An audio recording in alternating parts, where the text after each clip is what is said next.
नमस्कार, मैं जन्मता शिवम गौतम। आप सबको दीपावली की हार्दिक शुभकामनाएं। भैया दूज और जो पूरा 5 दिन का पर्व है, इसके शुभकामनाएं और मंगल कामनाएं। हम यहाँ बात करने वाले हैं कि हमारे देश के जो सुप्रीम कोर्ट है या हाई कोर्ट है, कुछ मामलों में ये इतने ज्यादा कंफ्यूज हैं कि ये खुद ही नहीं समझ पाते, और उससे ज्यादा जनता जो कंफ्यूज होती है वो नहीं समझ पाती कि वो हाई कोर्ट की बात को सही माने या सुप्रीम कोर्ट की बात को सही माने, सुप्रीम कोर्ट की एक बेंच की बात को सही माने या दूसरी बेंच की बात को सही माने। ऐसा मैं आपको कुछ उदाहरण देकर समझाता हूं। अभी मद्रास हाई कोर्ट का एक फैसला आया जिसमें उन्होंने कहा कि शरिया कोर्ट के ऊपर जो दूसरा लेजिस्लेशन है वो प्रभावी रहेगा। सुप्रीम कोर्ट का एक मामले में फैसला आता है जिसमें सुप्रीम कोर्ट ये कहता है कि जो दूसरा मामला है उस पर शरिया का जो कानून है वो हावी रहेगा। और इससे पहले भी आपने देखा होगा, साहबानों के केस में भी सुप्रीम कोर्ट ने शरिया कानून को ही, कानून उसे क्या कहें कि शरिया का जो एक उनकी अपनी पर्सनल लॉ है उसको सही माना था। ताजा उदाहरण जो मैं विस्तार से आपको बताऊंगा, और भी ऐसे बहुत सारे केसेस हैं जिसमें यह लगता है कि एक मामले में सुप्रीम कोर्ट कुछ कहता है, हाई कोर्ट कुछ कहता है। जब अपराधियों को छोड़ना होता है तो वो बेनिफिट ऑफ डाउट का पूरा मामला जब बनता है तो वहां सीधे तौर पर वो जघन्य से जघन्य अपराधों में भी अपराधियों को छोड़ देते हैं। दूसरी तरफ वो एजेंसियों को डांट लगाते हैं कि तुम कन्विक्शन रेट तुम्हारा बहुत कम है, सक्सेस रेट बहुत, कितनों को तुमने सजा दिलाई है। यानी अब यहां अगर जो मामले आते हैं आए दिन के, अगर उनको विस्तार से जनता समझने लगे तो जनता कंफ्यूज हो जाएगी, और कंफ्यूज होकर वो सोचेंगे कि यार ये हो क्या रहा है। तो होता क्या है कि अखबारों में या बड़े बड़े वेबसाइट या चैनलों में बहुत सुर्खियां ही आती है, किसी केस की 4 लाइनें बता दी, तो जनता को समझ नहीं आ पाता है कि वास्तव में हुआ क्या है।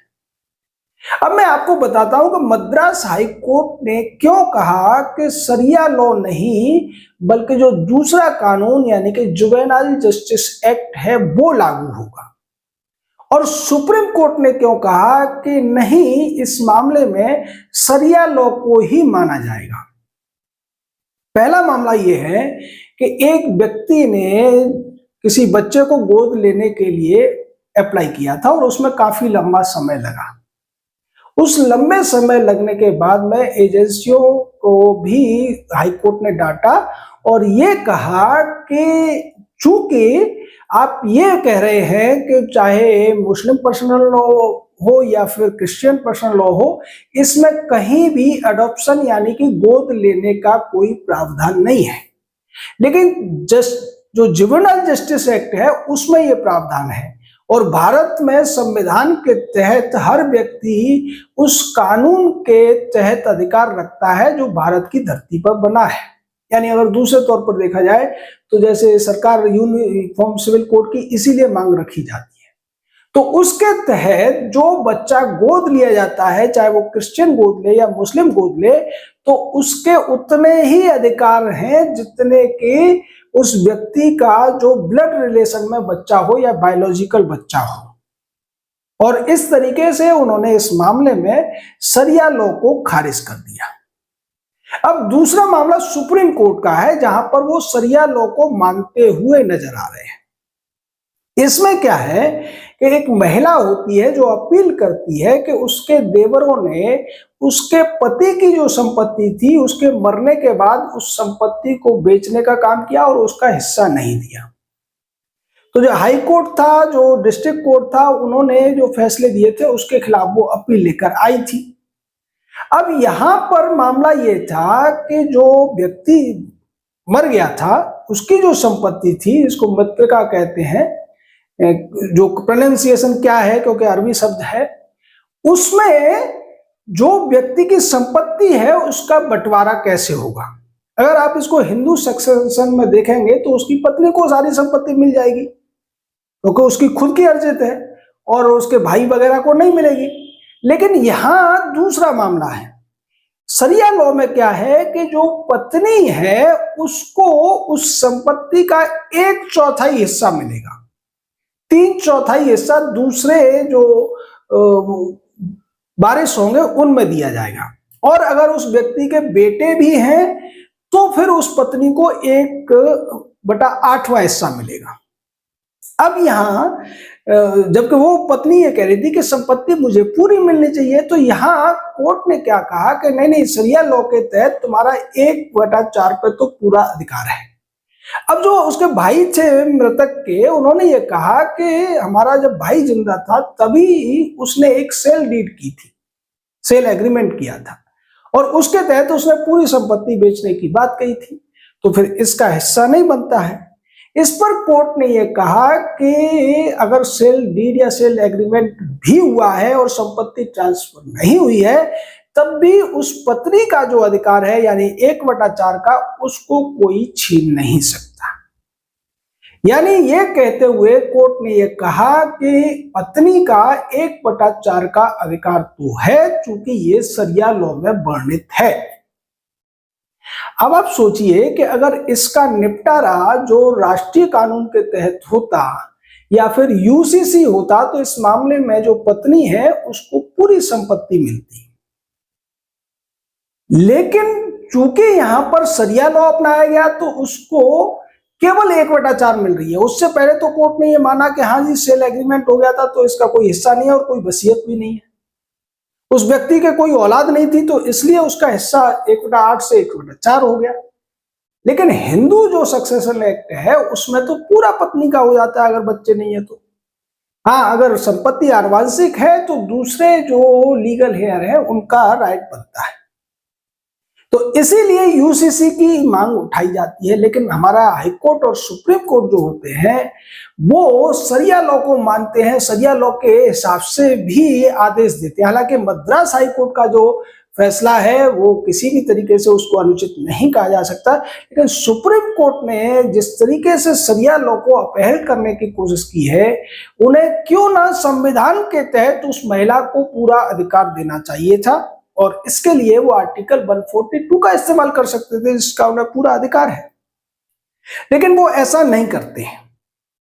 ये जो कंफ्यूजन है यही इस देश में सबसे बड़ा कारण है, और इसी की वजह से अब तो स्थिति ऐसी आ गई है कि ऐसा लगता है कि हर डिपार्टमेंट में अब कंपल्सरीली जो लॉ ग्रेजुएट है उन्हीं को नौकरी मिलनी चाहिए। क्योंकि सुप्रीम कोर्ट की जो कार्यवाही में जिस तरीके से देखने को मिलता है कि अगर राज्य सरकार कोई कानून बनाती है उसमें बहुत बारीकी से सारी चीजों को ढूंढने की कोशिश की जाती है और उन कानूनों को बाईपास करने की कोशिश की जाती है। यानी कि अगर जो एमएलए एमपी हैं जो कानून बनाते हैं वो कानून के बारीक जानकार नहीं है, तो फिर वो कानून कोर्ट में जाकर अटक जाएगा, और इसका परिणाम क्या होता है? परिणाम होता है इस देश की जनता को न्याय नहीं मिल पाता है। जबकि होना तो ये चाहिए था कि हमारे देश के जो ज्यादातर न्यायाधीश होते हैं इनको पंचतंत्र की या प्रेमचंद जैसे राइटर्स को पढ़ना चाहिए था, जो पंच परमेश्वर की उन्होंने एक कहानी लिखी थी। भारतीय परंपराओं को उन्हें समझना चाहिए था, नीति शतक उन्हें पढ़ना चाहिए था, या फिर चाणक्य नीति, विदुर नीति, ये जो दूसरे इस तरीके के जो नैतिक ग्रंथ हैं उनको पढ़ने की जरूरत थी, जिसकी वजह से वो भारतीय संस्कृति के अनुरूप न्याय कर पाते। लेकिन वो करते क्या है, उन्हें जितने लॉ पढ़ाए जाते हैं उनमें ज्यादातर विदेशी राइटर्स के ही एग्जाम्पल्स लिए जाते हैं। और जैसा आपको पता है एक बेनिफिट ऑफ डाउट वाला सिद्धांत चलता है। एक सिद्धांत चलता है कि व्यक्ति तब तक दोषी नहीं है जब तक उसका दोष किसी अदालत से सिद्ध ना हो जाए, यानी इनोसेंस का कंसेप्ट चलता है। एक कंसेप्ट चलता है कि चाहे 100 गुनहगार छूट जाए पर एक भी बेगुनाह को सजा नहीं होनी चाहिए, और उसकी वजह से गुनहगार छूटते रहते हैं, गुनहगार को सजा कभी नहीं होती, और बेगुनाह चूंकि उनके पास वकील नहीं होते और बिना वकील के आप अपनी बात कोर्ट को समझा ही नहीं सकते। ये बहुत बड़ी समस्या देश में है, जिसकी वजह से आज देश के जो जेल है उसमें 5.5 लाख लोग बंदी हैं, जिनमें से 2/3 जो है यानी कि अगर देखा जाए तो करीब 3.5 लाख के करीब जो है, 3.5 लाख से 3.25 लाख वो ऐसे लोग हैं जो अंडर ट्रायल है। ये वकीलों की अनिवार्यता क्यों है? किसी व्यक्ति ने अपराध किया, उसकी क्या मनस्थिति थी, उसने क्यों किया, ये वो अपने आप बता सकता है और इसको कोर्ट सुनेगी तो कोर्ट का टाइम भी बचेगा। लेकिन जब वकील इसको समझाएगा तो वो 50 उदाहरण लेकर आएगा, 50 तरीके की बातें लेकर आएगा और इससे समय भी लगेगा, केसेस की पेंडेंसी भी होगी और वास्तव में जो होना चाहिए यानी कि न्याय नहीं हो पाएगा। क्योंकि एक व्यक्ति ने किसी को मारा तो उसने मारा, लेकिन अब वकील उसे यह सिद्ध करने की कोशिश करेगा कि उसने मारा नहीं बल्कि वो मर गया। जहां सीधे तौर पर भी अपराध हुआ है उसको भी वकील झुटलाने की कोशिश करते हैं, हर चीज को अलग तरीके से पेश करते हैं। बोले जी उसका इंटेंशन नहीं था, उसने इस तरीके से नहीं मारा, उसे पता नहीं था, लग गया। तो ये जो सारी चीजें हैं ये वो बुराइयां हैं जिसको हमारा जो तंत्र है जुडिशरी वो ढो रहा है और उसका नुकसान हो रहा है भारत की जनता को। दूसरी तरफ जब शरिया लॉ की बात आती है तो वो इन सारी चीजों को भूल जाते हैं और शरिया लॉ को पत्थर की लकीर मानकर उसके आधार पर फैसले दे देते हैं। अरे भाई जब आप शरिया लॉ को मानते हो तो फिर हिंदू जो नीतियां हैं उनको भी आपको मानना चाहिए, या फिर संविधान के अनुसार जब न्याय करना है तो सबके लिए एक साथ न्याय करना चाहिए। क्योंकि क्रिमिनल लॉ में तो कहीं भी नहीं ये कहा जाता है कि इस व्यक्ति के साथ आप न्याय करेंगे तो जो क्रिश्चियन होगा या जो मुस्लिम है उसके हिसाब से करेंगे। वही चीज आपको सिविल लॉ में भी लागू करनी चाहिए, लेकिन आप ऐसा नहीं करते हैं और उसका परिणाम ये होता है कि केसेस पेंडेंसी हो जाती है और फिर आपकी हील हवज्जा की वजह से अगर केस डिसाइड भी हो जाता है तो भी उसका फायदा विक्टिम को नहीं मिल पाता। उसका सबसे बड़ा प्रमाण है कि अभी एक मामला सुप्रीम कोर्ट में आया, इसमें यह कहा गया कि 8,82,000 एग्जीक्यूशन पिटीशंस पड़ी हुई है पेंडिंग।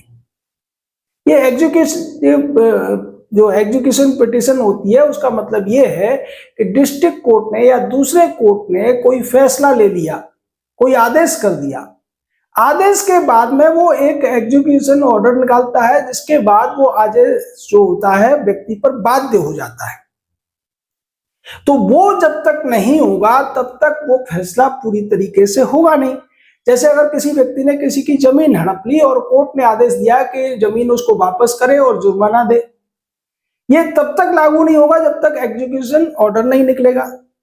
यानी फैसला भी हो गया लेकिन जो पीड़ित है उसको लाभ नहीं मिला। उसी तरीके से अगर चेक बाउंस का केस है, किसी का पैसे का लेन देन का कर्जे का केस है और कोर्ट ने ऑर्डर तो पास कर दिया लेकिन एग्जीक्यूशन पिटीशन जब तक फाइनल नहीं हुई, उस पर ऑर्डर नहीं हुआ, तब तक वो पैसा तब तक वो पूरी तरीके से क्रियान्वयन नहीं होगा और इस वजह से लोगों को उसके लिए इंतजार करना पड़ेगा।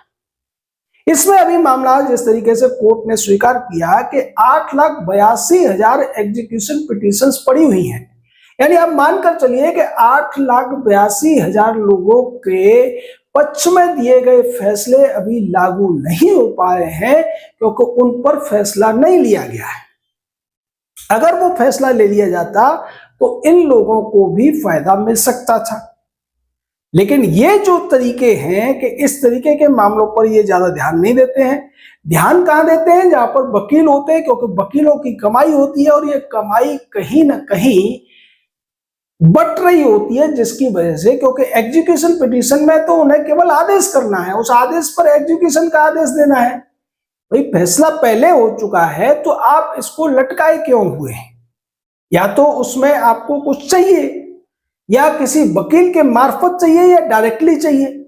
अगर नहीं चाहिए तो जो आपके पास आया है आप उसको देखिए और एग्जीक्यूशन का ऑर्डर दीजिए।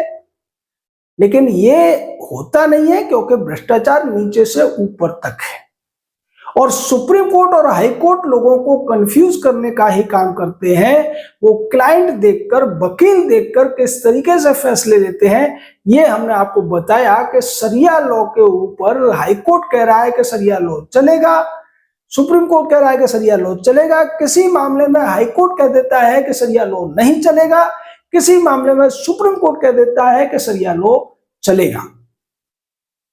यानी सरिया में क्या कहा गया है वो आपके लिए महत्वपूर्ण हो जाता है। आपके लिए भारत का संविधान, भारतीय संस्कृति, भारतीय परंपरा, भारतीयों के जो अधिकार हैं वो महत्वपूर्ण नहीं है। एक और उदाहरण इसमें है कि अभी हिमाचल प्रदेश का एक मामला सामने आया है, जहां पर यह कहा गया कि जो आदिवासी होते हैं उनके अधिकार हिंदू सक्सेशन एक्ट के तहत नहीं माने जाएंगे, उनके अलग से जो परंपरा है उसके आधार पर होगा। दूसरी तरफ सुप्रीम कोर्ट ये कहता है कि चूंकि आपने जो हिंदू सक्सेशन एक्ट है उसमें स्पष्ट तौर पर नहीं लिखा हुआ है, आप उसके लिए कोई आदेश या कानून पास करिए संसद से। यानी जब समाज के हित की बात है तो आप संसद को कहते हैं कि कानून बनाइए, और जब समाज के हित के विरुद्ध में कुछ होता है, करना होता है, तो आप सरकार को आदेश दे देते हैं। ये जो कंफ्यूजन है, इस कंफ्यूजन से ये कोर्ट कब बाहर आएंगे, जब जनता जागेगी। इसलिए जनता का जागना बहुत जरूरी है, अन्यथा ये इसी तरीके से वकीलों के हिसाब से चीजों को कंफ्यूज करते रहेंगे। आप कितना भी अच्छा कानून बना दीजिए, उसको भी कुछ न कुछ घुमा फिरा कर ये जब खारिज करना होता है तो खारिज कर देते हैं। अगर तमिलनाडु जैसी कोई सरकार बनाती है, उसको अगर स्थापित करना होता है तो ये स्थापित कर देते हैं। जैसे अभिव्यक्ति की स्वतंत्रता है, इस पर ये जब किसी वर्ग विशेष से कोई व्यक्ति होता है तो उसकी पीठ थपथपाते हैं कि नहीं नहीं इसने कुछ गलत नहीं किया है। लेकिन अगर वही व्यक्ति बहुसंख्यक समाज से है, भारतीय संस्कृति राष्ट्रवाद की बात कर रहा है, तो फिर उसके ऊपर ये ऐसे रौद्रूप धारण कर लेते हैं कि जैसे उसने कितना बड़ा पाप कर दिया है। यानी एक ही कानून है, एक ही अधिकार है, लेकिन व्यक्ति और व्यक्ति का जो जुड़ाव है, जो सोच है, जैसे ही बदल जाती है उसके ऊपर इनके फैसले बदल जाते हैं। इसलिए आपको क्या लगता है कि जो हमारे हाई कोर्ट है ये हाई कंफ्यूजन कोर्ट है, और सुप्रीम कोर्ट है वो सुप्रीम कंफ्यूज्ड है? इस पर अपनी राय दीजिए। शब्दों की मर्यादा को बनाए रखिए। जय हिंद, जय भारत।